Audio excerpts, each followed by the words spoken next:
What's up, everyone? My name is Tyler. You're watching Mom's Basement MMA, and today I have a very special guest. He's joining me today from Australia ahead of his next fight that happens on May 11th. His name's Mario Loga. Mario, welcome to the program, sir. I appreciate you taking some time out of your weekend to spend it with me. Thank you, brother. Mario, you are called the African hand grenade. It is one of the hardest nicknames I've ever heard. Can you tell me a little bit? Can you tell the good people out there, how did you get that nickname? Because I really like it and I think it's cool. So it's a funny one, man. My father-in-law sort of made it up, and then at my wedding, he added that into his speech, and yeah, my coach was there, and it sort of just stuck after that. You have a really interesting, like a unique pathway into mixed martial arts. You've only been competing on the amateur circuit for roughly a year. Can you tell me a little bit over your fight career, like kind of what have you learned about yourself as you've been going through this martial journey? Because really interesting with you because your brother competes as well. Yeah, man. So I've always wanted to sort of give it a go. And then I thought, fuck it, I'll give it a go. Sort of dip my toes in, man. And I found Base Training Centre, which is owned by Damien Brown. He's the head coach there.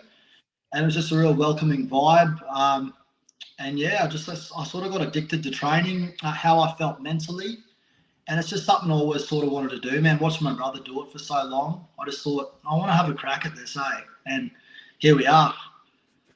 Well, I've watched your brother compete on a few different occasions, and he's a really special fighter. But not just because you're related doesn't necessarily mean you guys fight the exact same way. Can you compare and contrast your style to your brother's? Where are you similar? Where are you different? I think we're both aggressive in there. My brother's obviously had a lot more experience than me. I'm sure maybe his first few fights may resemble my fighting style a bit, but it's good to have him, man, because he's very real, very honest with me. But yeah, I think we've got also. I'm a welterweight. He's a bantamweight. Used to be a flyweight, man. Like I think we can rely on these a bit more in the heavier weight divisions, where I think you get found out if you're lighter and you just rely on a bit of power. You know what I mean? Absolutely. If I had to describe to people who've never seen you fight before, like what your fights look like, I would say aggression, pressure, power, violence. Like those are all the things. Like when you watch all your fights, those are the theme for all of them. And I'm curious, when you reflect and you think back about all four of your bouts, is there one that stands out to you? Like that's the one where I felt like I put on my most complete performance. I don't think I have yet, man. Like I'm hoping this one. I just want to have fun in there, bro. At the end of the day, like I'm hoping to be a bit more composed because before I walk in there, my coach says to me every time, and my brother, my corner, Georgia, they say just relax, spar like you do in the gym. If you touch him on the chin, you'll probably finish the fight, but just work into it. And man, it's just chaos from the get go. You touch gloves and it's just on. So I'm hoping to be a bit more composed this time around. We'll see how it goes on the night, though, I guess. But man, my toughest fight would be against a fellow called Jesse. He's actually signed up to our gym. He's actually a good mate now, and we're helping each other out. XFC. He's very tall, good boxing, and that was probably out of all my fights, probably had to dig the deepest in that one. Yeah, absolutely. A tough guy. But to your credit, that was a very violent knockout. That's probably my favorite fight of yours. When I go back and I look at all of your fights to date, that one in particular, he did have his moments of success. Like you dug deep and you were able to find the finish. It was a spectacular performance. Probably my favorite fight of yours. The second fight, the most recent fight against Liam Buchanan, you finished this fight by submission. Were you surprised that his neck was out there waiting for you to grab? Yeah, man. I didn't know. Oh, that was a bit of a. I didn't know how I was going to go in that one, man. Like that was a different sort of fight camp. I sort of went through a bit of adversity that camp. Didn't really feel like too flash through the camp, but showed up on the night and got the job done. So I would have liked to have. I mean, I want to put on fun fights. You know, I want to get in there and punch on with another man, and that's what it's all about, really, for me. I'm not trying to make a career out of this, man. I just want to get in there and have just fun. I put on some good fights I'll remember. And that actually is a perfect segue into my next question. You probably expected this question coming. I was watching all your fights, and then on the broadcast, they basically you told the broadcasters like, "Hey, listen, I'm only going to be doing this for a short amount of time. I'm not going to be doing this forever. I have a 1 year timetable in mind for doing this." Are you still sticking to your guns? Are we nearing the end of your competitive journey here? Is this next fight going to be the last one, or have you kind of revised your timeline a little bit? Man, like I'm 29 now. I know it's a bit too late to like. I'm pretty realistic with where I'm at, but man, I'm just gonna do it until my body says, "Nah, you're not doing this anymore." And it's the best thing for me mentally. I enjoy being in the gym.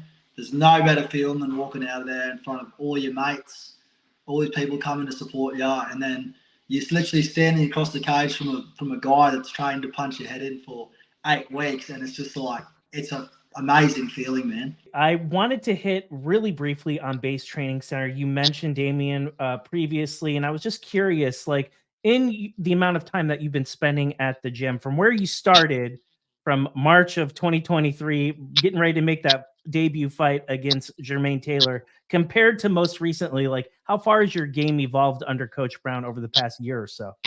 Oh, heaps, man. Like, I think that something that someone would pick up in about a year's time, like especially grappling, like takes me a little bit longer to, you know what I mean? So, but I have a completely different mindset on even fighting now. Like, he's just opened my mind up to it all.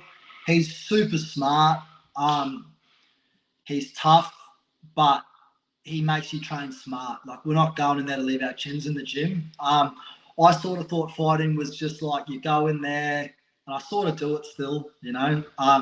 You go in there and you just punch on, but there's so much. Like, MMA is so evolved, man, and like the more you do it, from dipping your toes in at the start to you know, training day in day out consistently over time, and just getting experience from fighting, you realize that there's man, it's like a chess match as well, you know. Like it's just like two men in there like fighting. Like there's a lot into it. So he's changed my outlook on the sport, but he's also a great coach, and we've got a couple of great coaches in that gym, man. We've got some good training partners, and just yeah, I feel like it's actually helped me out in my day-to-day life as well, man. Like I feel like it's built my character, and yeah, it makes you a man that you're proud of. You know what I mean?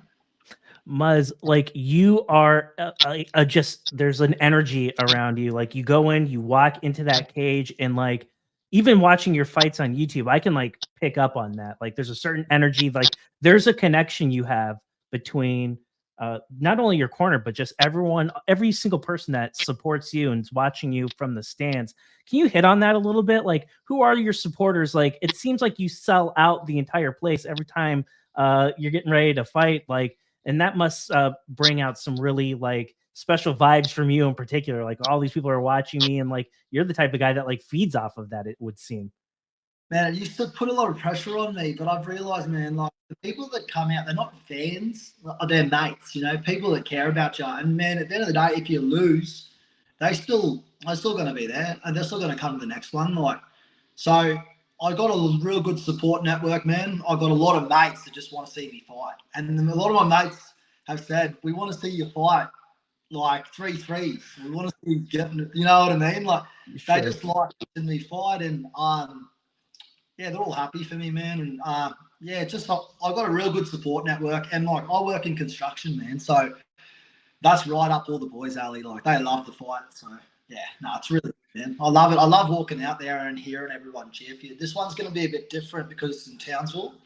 Obviously, we're from Brisbane, but it's sort of taken a bit of the pressure off, like for me. And man, I'm just so excited to get in there. Like, I got offered this fight 2-3 weeks ago, so we both taken it on late notice, me and my opponent. And I just like it's a fight that really excites me because it's going to be a fun fight. Like we're going to get in there, we're going to proper punch on. You know what I mean? That really excites me. So. Your opponent, Daryl Paille, I looked him up. Very big guy, athletic guy, just like you, a powerful man, just like you. I can understand exactly why they would put this matchup together. Like, I'm excited for this fight too. And This is a guy that you know a little bit about. You were linked to him last year. That fight never ended up materializing. I know it's on short notice, but like, is there some sort of like familiarity with this guy? Like, you probably already started laying some of the initial groundwork for how you wanted to approach him. Was it just kind of picking up where you left off back in September? Man, I feel like I sort of owed him the fight because I tore my bicep, like partially, not a full tear, when I was meant to fight him. So he had to take a late notice fight on beatdown. In that time, their gym, the Astro Combat Academy in Perth, they're actually like a family gym to us sort of thing. Like when they were in Brisbane, they trained at our gym to get ready for fights that are here of the weekend. Me and the coach are mates. Like we speak every few days on Instagram and stuff. Like he's a pretty cool dude. So there's no animosity there or anything. It's just going to be like a fun fight. Like don't get me wrong, when we get in there, I'm going to try to bang you on the chin. Like it's on. But afterwards, man, there's no animosity. I feel like it's the sort of fight that it's going to be a good fight, man, because he likes to stand there and he moves forward. So me being pretty short, like I always worry, like not worry, but think like, oh, I don't want to get picked off from range and stuff. But I think he's going to be in my face, and I can't wait for that. I also kind of feel like with the height differential between the two, in a way, though, that could almost work to your advantage, especially if you're clinching up against him, against the cage, and wrestling and grappling. Like you being the shorter man, like that would also seem to like work to your advantage. So maybe a little bit of trade off depending on where the fight is. And he's going to be super strong. Like he's a unit of a bloke. And I think Tapology says he's 1-2 or something, but I think he's 3-2. Mm-hmm. Not always right, but yeah, no, it's going to be a cracker fight, and I can't wait for it. For everyone that'll be coming out on fight night, can you just kind of briefly explain, like, you know, you've sized this guy up a little bit. We know he's a tough dude. We know that you're a tough dude. Where do you feel like you have the biggest advantage over your opponent, and what can your supporters expect on fight night?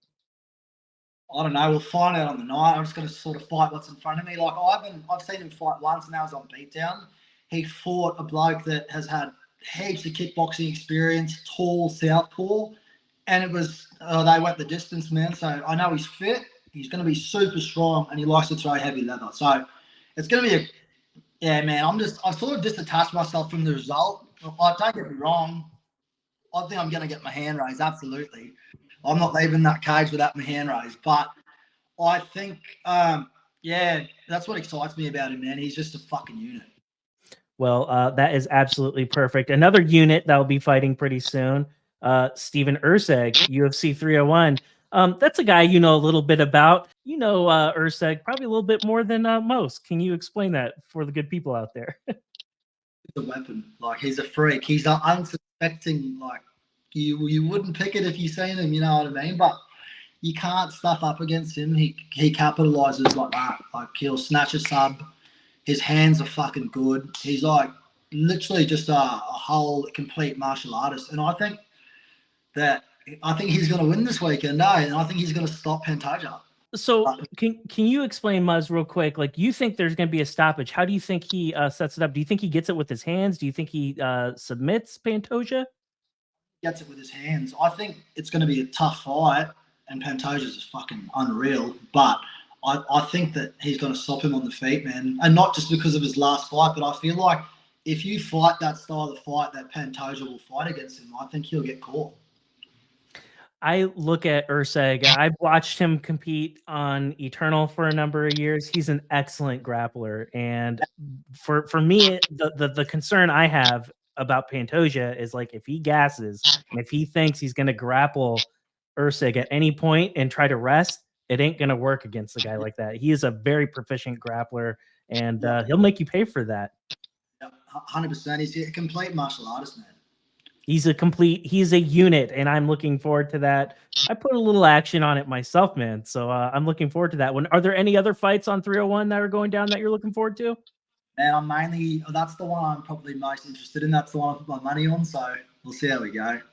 Well, we will definitely see how it goes indeed. Muzz, I really appreciate your time this Saturday. If there's anyone that you would like to thank or any supporters you'd like to shout out, let's do it before I let you go.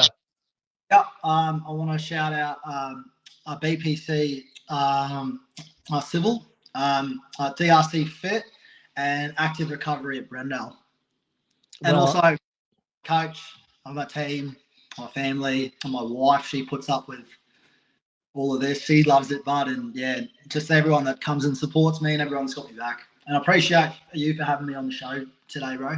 oh, absolutely. Well, ladies and gentlemen, thank you for tuning in. If you are interested in attending the fight, or if you want to follow Muzz on Instagram, all of his information will be in the description for this video. And I look forward, sir, to having you back on the program in short order for the next one.